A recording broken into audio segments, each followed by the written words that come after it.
you figure out how to fix it yourself. Like you've just got to have a can-do attitude, and you've got to just always be willing to get your hands dirty. And that is real estate. You are in a constant hustle, especially when you start to represent dozens of properties at the same time. Mm-hmm. Something is going wrong at one property at any given time. It's just Murphy's law. It's how physics works. Mm-hmm. So, so again, the team structure has to be about like all of us united for a purpose. And you as a leader, you have to embody that. You have to show people like, I'm the closest person to the rat that is dead in the sump pump. I will fish it out. Like I don't mean to get all gross on you, but like that's real.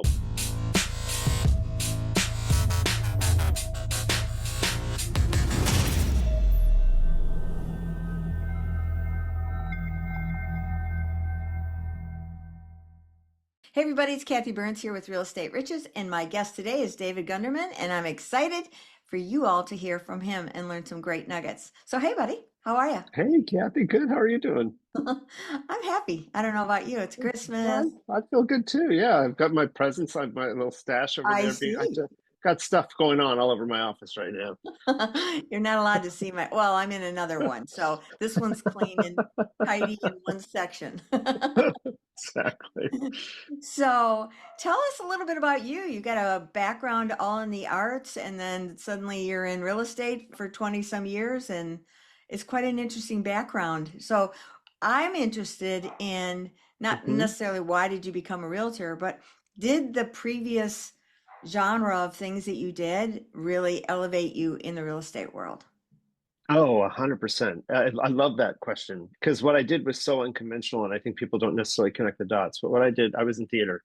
Mhm. I grew up in Los Angeles and was a theater kid, and I studied theater at UCLA and was feeling somewhat fearful about pursuing it as an industry for fear of struggle. Mm. Um, Even though I had worked professionally while attending UCLA, but then a wonderful thing happened to me. I was cast in a Broadway show out of a Los Angeles audition, so I thought I'd go have that life experience and probably circle back to law school. And then while I was in that show, I got cast in another show, and 10 years sort of flew by. And it was a wonderful experience. I really got to spend my 20s doing what I loved and working consistently. So it was really terrific. Eventually, I found my way in real estate. There's a few twists and turns there, and in the Bay Area. But to your question, like what sort of translated from one career to the next, and the thing that was really interesting to me about theater is that it's a game of differentiation more than just about anything. And here we are in this industry where there's just thousands of people who are our competitors, and something about us has to pop out of the noise to get them to reach out to you, to trust you, to get the phone to ring. So when I sort of look back at my earlier career and thought about the experiences of being in a waiting room or on a stage, and there's 30 maybe 40 people who look relatively similar to me and sound relatively similar to me, and we're all of the same type, and like only there's only one of us getting this job. So like that's a real sort of confidence game. It's a real game of differentiation. It's a real like game of what am I going to do, or what am I going to bring, or what sort of charisma or what sort of authenticity can I bring forward that's going to garner the attention I need to sort of to succeed in this environment. Nowadays, when the phone rings and we're interviewing against, one or two or maybe three people, and our service proposition, our brand proposition is completely different from one another. So winning under those circumstances, it seems like really easy to me. And the job opportunities are endless in real estate. As somebody who is fortunate to sell about $250 million a year, or sometimes as much as 300 million a year within our team, that volume of business represents about maybe a 1.5% market share of our market, which is a very large market here in the Oakland, Yeah. Berkeley, Alameda, East Bay market. But still, that means that there's 98.5% of the things of the opportunities that are out there that we're not getting, or we're not getting interviews for. So it's just sort of this endless opportunity. And what can one do to sort of get one's name out there and brand more aggressively, or just push the tent out a little bit more. But it's in terms of the differentiation game or and whatnot, the lessons I learned in theater very much work into what I do every day in real estate, and I think they've made us much more powerful as a consequence. I love that. I love that answer. And to me, when I heard you say if you didn't succeed in this, you were going to be a lawyer, is that what you were saying? Yeah, probably. Yeah. Okay, so I hear right brain, left brain, which is interesting to me Hmm. because the right brain, Hmm. all the creative, which is what you did and you were loving, and left brain, very boring in my mind because I'm a right brain person. So I see two different sides to who you are, yet here you are in real estate where you need to bring both sides of the brain in and you're Yeah, bringing that 100%. creativity, yet you need the structure and the systems. Are you the kind of guy who, as you built your team, so now you started out as a solo agent and you're probably succeeding because of the skills, like you said, that you got. And so now it's getting a little overwhelming and now you needed to add. Is that where it went or how did it go? Yeah. Yeah, I think the best way to grow a team is organically. I think the best.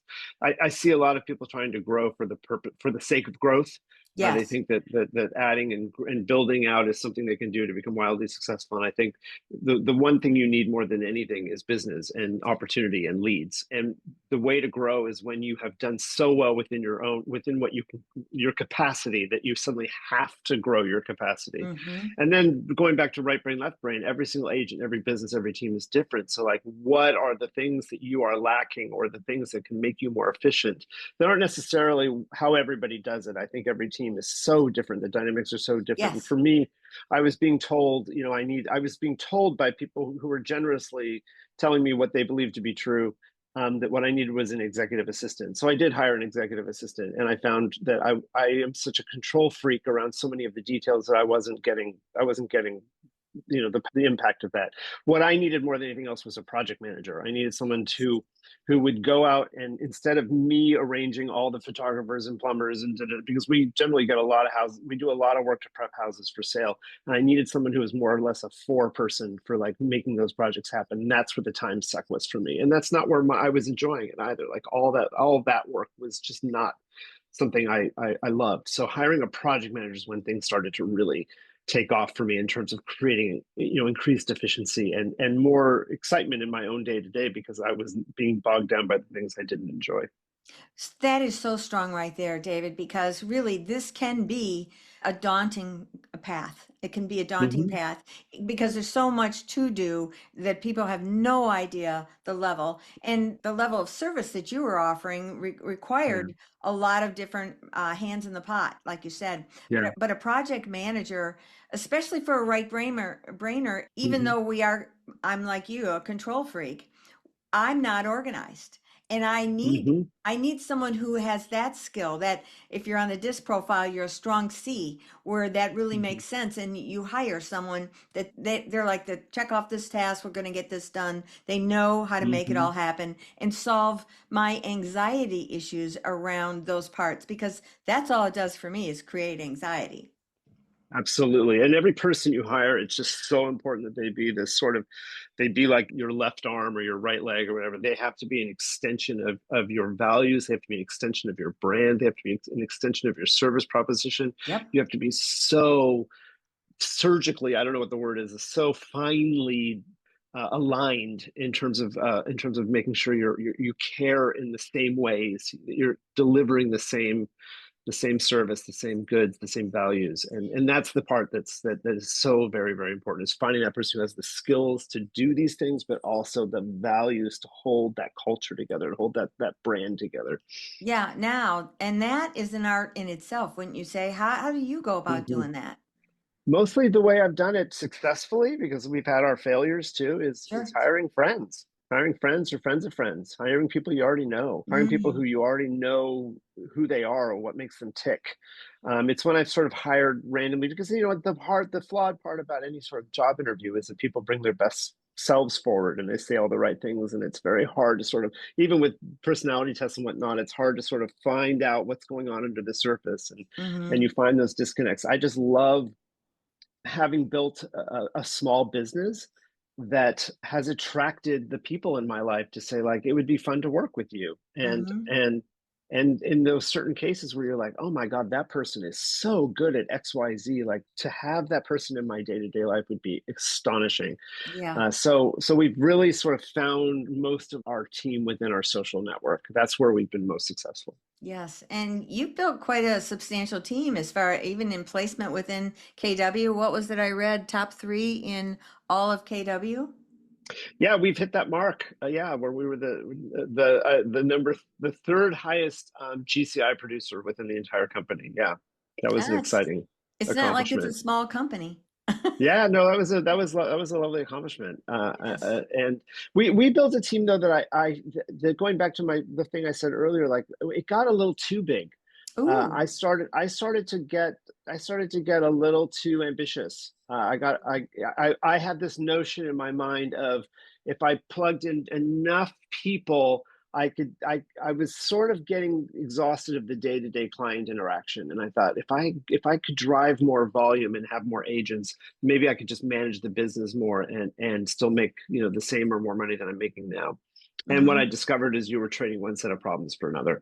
And in fact, the swirl of running the all these personalities and the way the culture started to fray just exhausted me. So Hmm. I have actually made this sort of conscious decision to like pare it down and get back to my sort of core values because I started to lose my way a bit. So Yeah. I think again, I think growth and expansion is something you have to do very thoughtfully and very methodically. And and I found it in my own life, you can lose your way.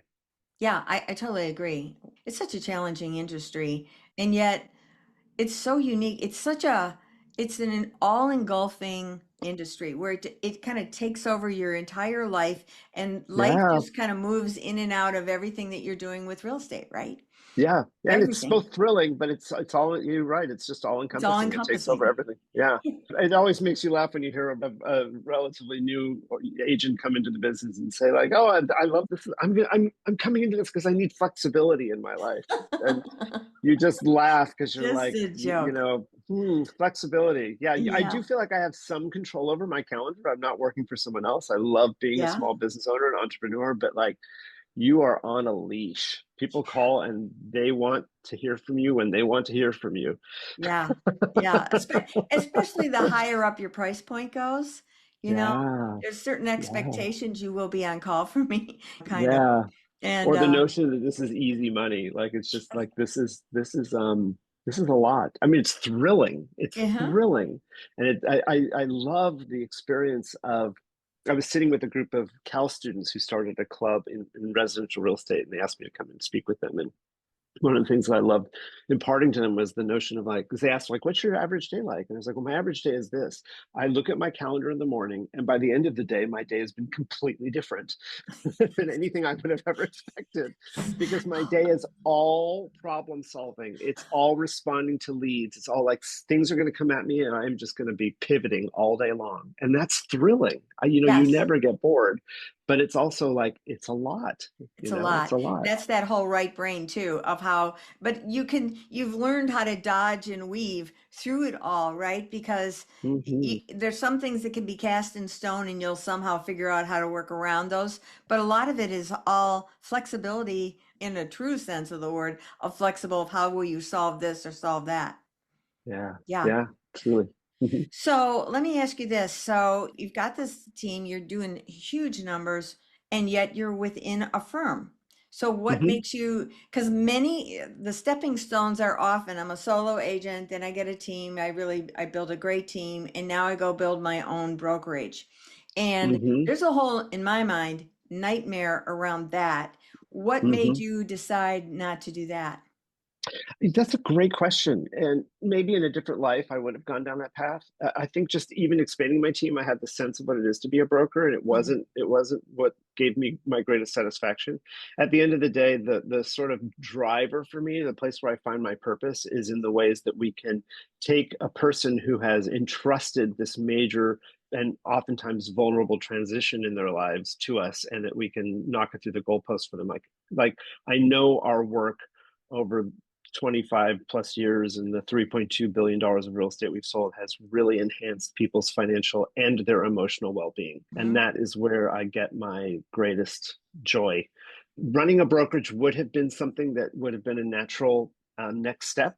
It is some place where I could have made a decent amount of money, mostly not so much, I think, in the day-to-day operations. I think a producing agent makes more money than a broker does in a lot of cases, though it would have given us a really very sellable asset. So maybe at this stage of life, we're moving towards retirement, that brokerage would have been a sellable thing in a more Hmm. substantive way. But it's not what I wanted to do. Yeah. And it's what the last couple of years especially have told me is like, I really enjoy those interactions, those short and intense relationships we have with clients when we're in the mix of their lives. And when you can hold that space for them and make a difference in their lives, that is so satisfying and meaningful. Yeah, I love that. I love that because I see so many boutique brokerages that have taken off on their own and they end up being the majority of the deal. Now they're managing all these different personalities. It takes on a whole new life than it did as the Mm-hmm, team. And so the mm-hmm, vision did not translate over. mm-hmm. It's just too stressful. And there's a certain point in life when it's like, okay, I don't need to Yeah, take on more. And like you said, yeah. you were in the arts for a period of time that now you've been in real estate for 25 years. It makes Mm-hmm. sense to stay the course, right? Yeah, and the brokerage with which we've aligned, the deal we have is just so incredibly fair.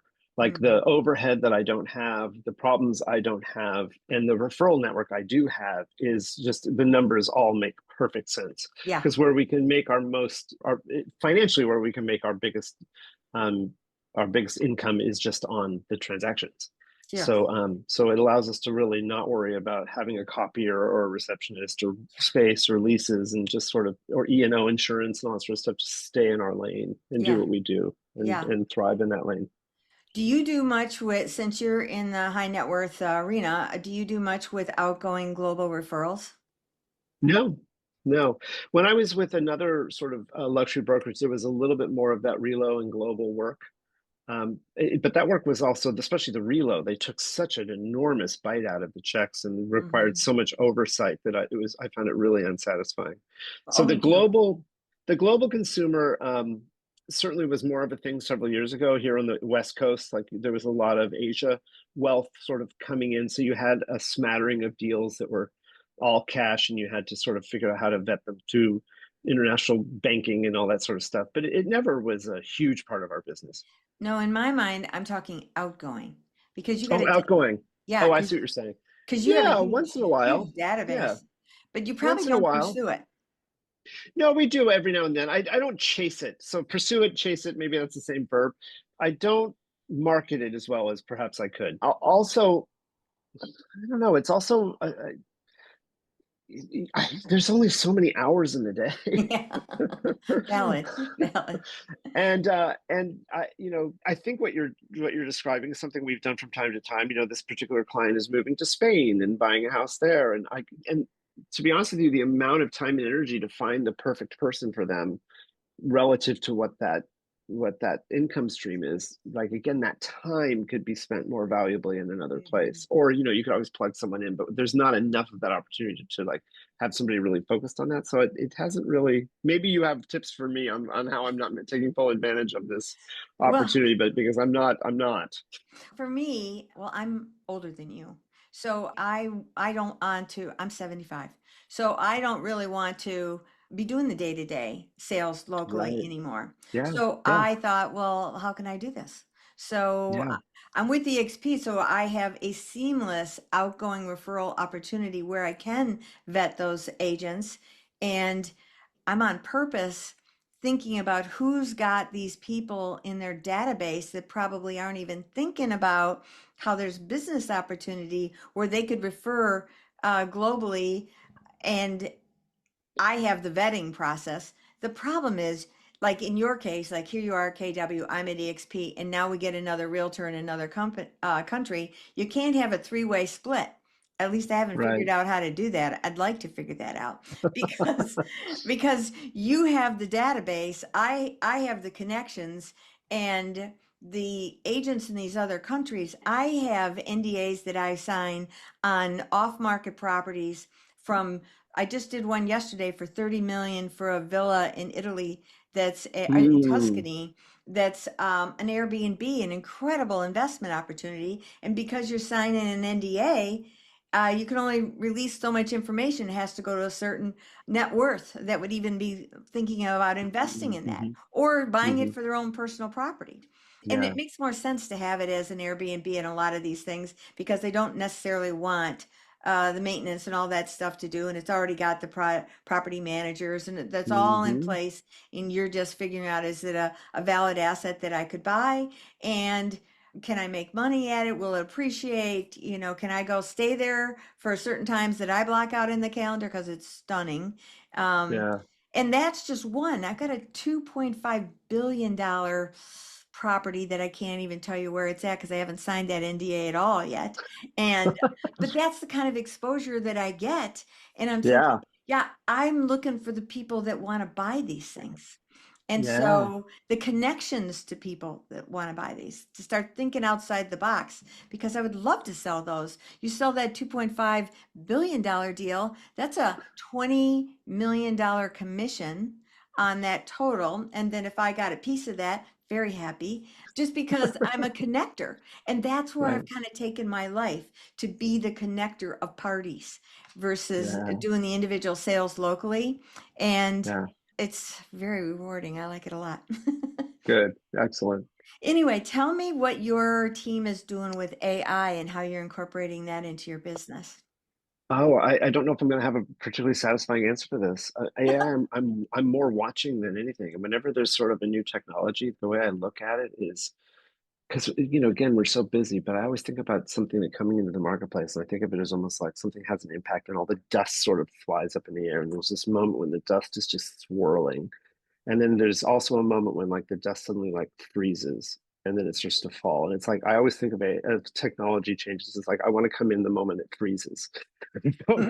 Everyone else has done all the testing and swirling and all the craziness. And then I'm going to sort of storm in once we sort of identify where it really is. And maybe I'm missing opportunities to be an early adopter. But mostly what I do with AI right now is what you described earlier, which was there's a problem and I have a problem. So I always try to like think immediately like how can AI help me with this problem because it's not how my mind has ever been set or programmed in the past. So I'm Hmm. just constantly the background noise for me is like I need to figure out how to evaluate the value of all of this used furniture that is only 2 years old. And I've got all the receipts and names. Like throw it in AI and let it spit out a value, or just like what. But I think we all as agents have to be careful because I see a lot of people storming into it, and there's points of where like there's a little bit of a dereliction of duty happening with AI. I don't like the perfect and most simple example for me is like putting a home inspection in there and letting it summarize it for you. Like there's nuance in that home inspection that people are relying on your expertise to unearth that could create all sorts of danger for them down the road. And maybe AI is as good, but I really think that the context and the nuance and the expertise, the zoning, the permits, the all those little things that really are why people are hiring you to protect their interests are things I don't necessarily want to have a machine doing on our behalf. I think we've got to sort of stay focused, stay Yes. attentive, and Uh, not lean too heavily on these technologies. well, I think that was a very valid point because here's what people don't understand who are dipping their toes into it, let's say. Yeah. They don't understand the training process that you have to put Hmm. your AI platform Yep. into Well having. said. Yep. Because if it's just grabbing information from wherever, all over the world, and it's not necessarily complete.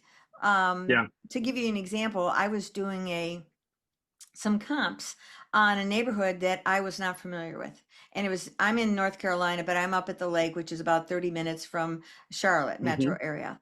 And there was this subdivision. It's been around for ages, 80s and 90s. And there's about 900 homes, and the price points go from 500,000 to 5 million. So that's quite the Hmm. range, right? And a certain street will be worth more than another street, and what makes the difference and what's the lure to the area, right? Hmm. So Hmm. Hmm. actually went into Grok, which is X, Elon Musk's, Hmm. a deep research one, and that was new to me. And I said, I don't know this area. I'm going to be Hmm. representing the seller. I've got to pitch myself. I said, I said, tell me all about it and be an expert in that area so that you can give me Mm, detailed information. Why does somebody love it? You have to get and give it questions mhm, and pull mhm. out what it is. So then I got an understanding of the area. Then I took that over to ChatGPT. I put that in. I picked homes in the MLS that I thought related similar to the house that I would have, because I'm pretty good at comping, but just because I'm good at comping, there's many levels to that, right? There's Yeah, understanding the homes and I'm pretty much do waterfront. So each one as a waterfront is unique from the one next door with yeah, all these different variables. And that's how this neighborhood was. So I understood the concept of how to think about the neighborhood. And so I went in and I picked about 10 different homes and I put that in. I gave zoning stuff. I gave updates on all the updates that the clients had done to the house since they bought it, which was just 3 years ago. They paid 100,000 over what the market was at that time to capture it hmm, because the market was crazy. And it was a 1999 home that was only partially updated. It had its own issues. So I put the MLS in from when it was in there before, every single picture. Then when I put all those different homes into the MLS, I didn't just give the numbers. I gave every sheet that the MLS had on it. I gave the tax records. And then I said, act as if you are an appraiser who specializes in that particular neighborhood. You know everything about it. Here's what I've gathered, uploaded that. And I said, now help me break this down into a spreadsheet. And so it helped me analyze it. And I said, hey, you rascal, you did not factor in the different garage numbers that we've got, or bathrooms or bedrooms. You didn't put those variables in. So you're not acting like I told you to act. Go back and do it right. right. Now, ChatGPT is funny because it's designed to make you feel good. It goes, oh, you're so Yeah, right, Kathy. You are on top of it. And I'm like, don't, don't patronize me. We're here for the deal. Let's right, make this right. exactly. But what it came up with by the time we worked back and forth, to your point, where we're intertwining Yeah, my skill, its knowledge, and the data that I gave it, man, it was on target and it was great. And that's awesome. when Great I, example. yes, and when I presented it to my clients, I said, I did this in harmony with AI. I wanted to be transparent. Yeah. And they were blown away with what I was able to present to them to show the different variables, what was going on. And we sold that house in 22 days. I would have sold it faster, but three houses went on the market in that neighborhood the same day we did and kind Mm, of stole some of my might, but still sold it in 22 days. Got a great price on it. My clients were happy. well done. Well done. That's Thank a you. great example. A great example of using AI and making sure you're blunting its pleaser instinct. Yes. Oh, I'm really clear. I said, I don't want any of this fluff. Just get right to the point. Don't tell me, don't stroke me on the back, none of that. But Yeah. I also teach it. So I teach agents that are newer to it how to teach any LLM, large language model, how to know who they are, their character, their integrity, their age, their Hmm, mission with their business, what their core values are. All of hmm, those things go into a series of questions that you can have chat ask you, and then you answer them back. And when you answer back, you're not typing it back in, you're talking it back in. Because then it's hmm, getting your tonality, your style, all of that back in, and then it creates a PDF and a summary PDF of who you are. So now, mm, because ChatGPT has all these projects over on the side, and when you create a project, it can be, it's kind of think of it as a file cabinet, all on hmm. one particular topic. And you can add that PDF in that project. And so it will relate to everything that's going on in there. And those different conversations that you're having within a project all remember each other.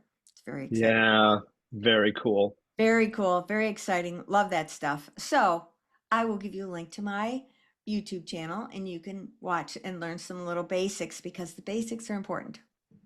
I will be your student. I love it. Let's see, what else did I want to add? Any success tips that you've got for creating and leading a highly successful team for, there's a lot of agents that are out there feeling a bit overwhelmed, and the market's crazy, but they're good agents. So what would you say to kind of give them like that first step? Because it's not always a project manager, it might be an assistant. It could be anything. I mean, it's all about. I mean, one of the things that, again, I think it all comes back to what your values are as a person, and where you want to show up in the world and how you want to show up in the world. But for me, like one of the things that's been really particularly important about making a team sticky or efficient is the value of having it being like just wildly democratic. Like I don't Mhm. really like power dynamics. Yeah. Mind you, we all have to have our jobs and we do have to sort of report to one another in certain ways. But within that, like you've got to leave your ego at the door.